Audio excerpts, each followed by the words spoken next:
Tracy Morgan once said you should live every week like it's Shark Week. I don't really know what he was talking about. I think that was a joke.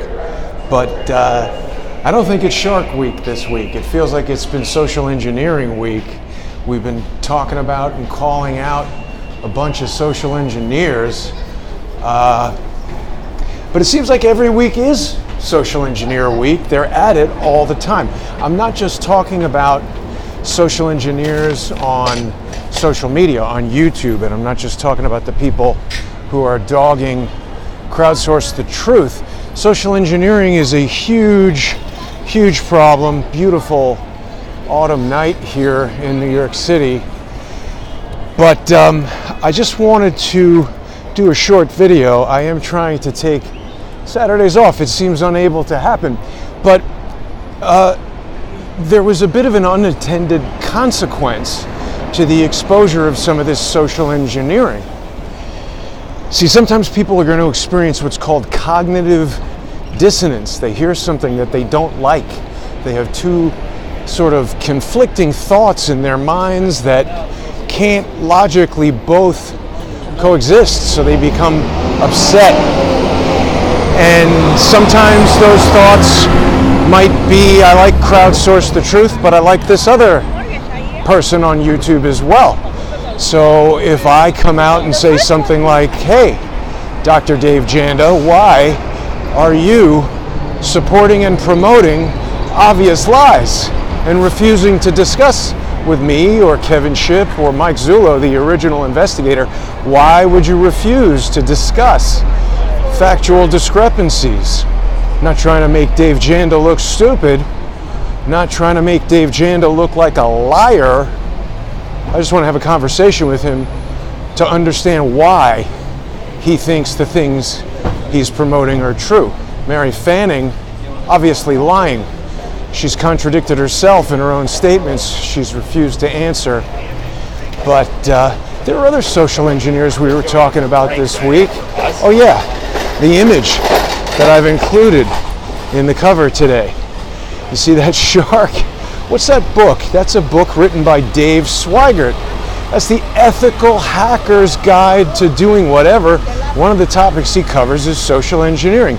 People might recall, I didn't even know what social engineering was until I started doing this and became the target of some of this social engineering. And as with any problem, understanding it, identifying it is the first key to solving it. So I don't know that I have a solution, but David Swigert wrote the book on social engineering. Make no mistake, social engineering, it's about lying to you. It's about tricking you. It's about causing you to believe something that is intended to make you act in a way that is counterproductive to your best interests.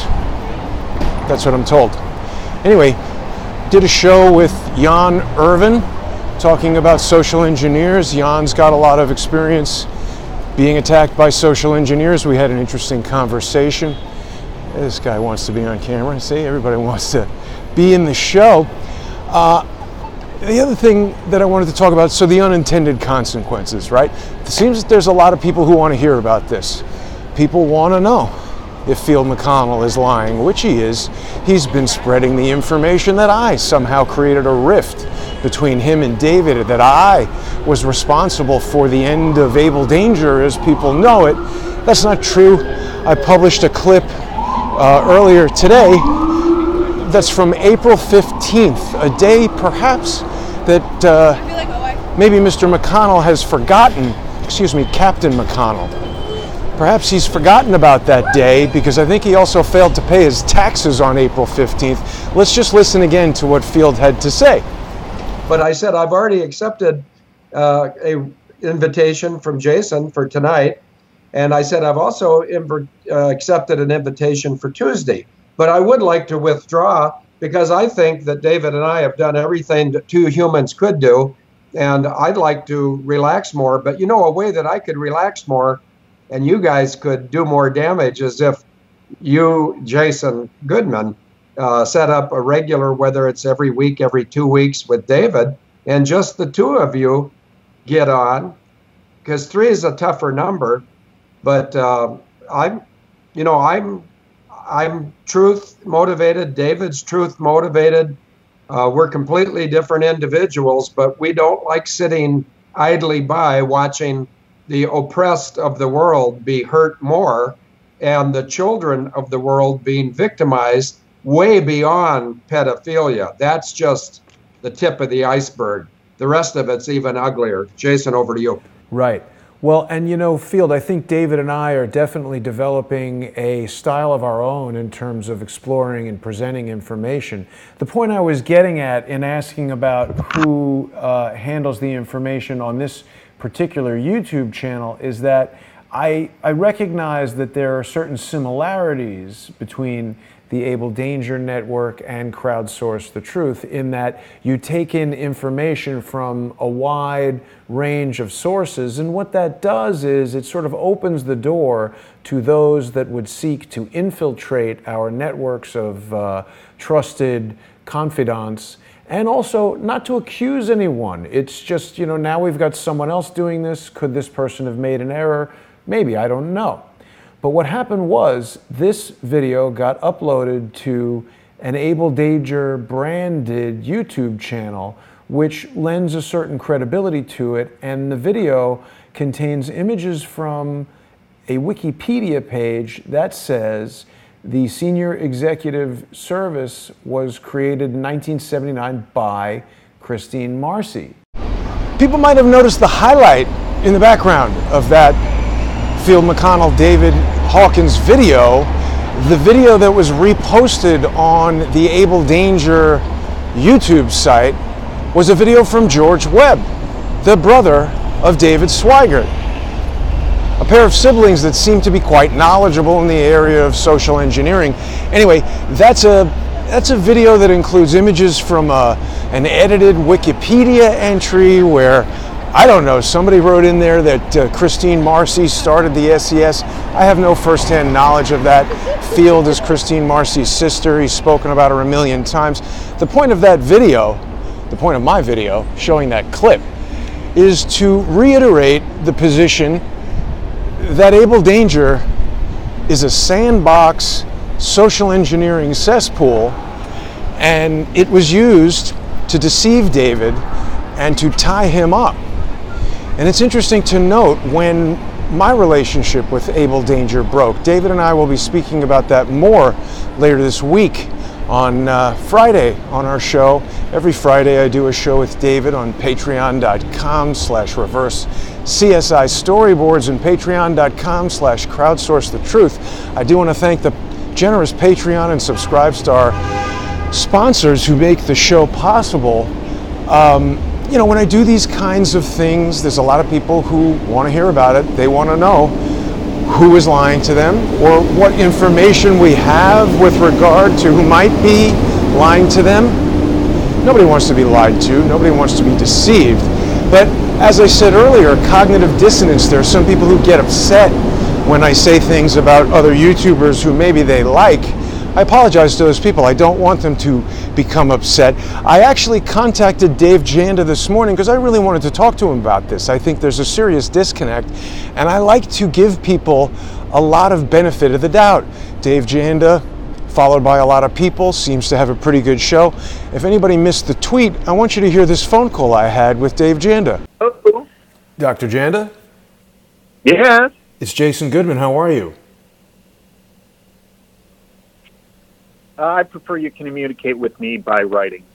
Well, I'd like to invite you to speak to Mike Zullo and Kevin Shipp so that we can settle this disagreement once and for all. Dr. Janda did not want to talk to me. I did write to him immediately after that, and he wrote back to say that he's not going to communicate with me. He says this will be settled by people who know more about IT than him, or Mike Zullo, or Kevin Shipp. The things in question have nothing to do with information technology. They have to do with false information that Mary Fanning is putting out, that Dave Janda is proliferating, that now has been retweeted by Sidney Powell. And when I saw that, my immediate reaction was, these guys are trying to fool Sidney Powell. And what is their purpose? We all know that Sidney Powell is the defense attorney for General Michael Flynn, someone that a lot of us hold in very high regard. And certainly, whatever you think about General Flynn, it's becoming increasingly obvious that the highly corrupt FBI lied and changed 302 reports to frame General Flynn. Guess what? That could be considered social engineering. They're manipulating the public to make you think that General Flynn is guilty. Okay. Think of the danger of this type of social engineering. So I want people to think about it more. I want people to be just very skeptical. You should scrutinize everything that you hear, everything that you say. Somebody sent a tweet that said they trust Dave Janda more than they trust me. That's fine. I'm not asking anybody to trust me. I'm asking people to trust the information. I'm just asking Dave Janda to participate in a debate with Kevin and Mike Zullo. Mike Zullo is the original investigator. He has more information about this than Dave Janda or Mary Fanning. And I want to know why Dave Janda and Mary Fanning refused to discuss this. The other extremely important thing that I want to tell everybody, the other unintended consequence of exposing social engineering is that, you know, people get upset, they cancel Patreon, some people join us on Patreon, some people leave on Patreon. Jimmy and Joanne Moriarty have unfortunately suffered a loss of more than 20% of their sponsorship as a result of something that I did, exposing a social engineer who apparently a lot of Jimmy and Joanne's supporters also liked and objected to me doing this. So I want to ask people who are sponsoring Crowdsource the Truth on patreon.com/crowdsourcethetruth or subscribestar.com/crowdsourcethetruth. If you're in for $10 a month, think about maybe cutting it to $5 a month and send the other $5 to Jimmy and Joanne at patreon.com/James and Joanne Moriarty. And I mean, if you're in at $5 a month, how about cut it to $2.50? $2.50 for Crowdsource, $2.50 for Jimmy and Joanne. Or if you're just feeling like sponsoring Jimmy and Joanne, you can watch Unseen Libya every Monday night at 8 p.m. Eastern on patreon.com/James and Joanne Moriarty. And if you've been watching every week, but you aren't a sponsor, please consider going to their Patreon page. Jimmy and Joanne have brought forward so much information. General Flynn has said Jimmy and Joanne Moriarty have the best, and consistently the best, human intelligence on Libya of any source the United States of America has ever had. And as a result of bringing this forward, they've been crushed financially. They are whistleblowers, real whistleblowers, who are bringing forward information that is damaging to the powers that be. Not fake whistleblowers promoted by Mary Fanning, not fake whistleblowers promoted by Adam Schiff and Democrats who are desperate to impeach Donald Trump because they know the hammer is coming down. Not the fake hammer in somebody's garage with HAMR. That's an imaginary browser exploit throwing platform, according to Mary Fanning, who doesn't know what she's talking about, and who insulted me publicly by calling me a queen. Wow. We've seen other social engineers try to insult me with homosexual slurs. I'm not a homosexual, but if I were, that would be fine. I think members of the LGBTQ community should be very concerned about people who consider themselves journalists and hurl statements like that that are intended to be insults. I wasn't insulted by it, but perhaps someone who is gay and has been called that in a hateful way might dislike it. Mary Fanning, you got to clean up your act. A lot of problems with what's going on there at the American Report. Shame on you, Mary Fanning. Thanks for watching.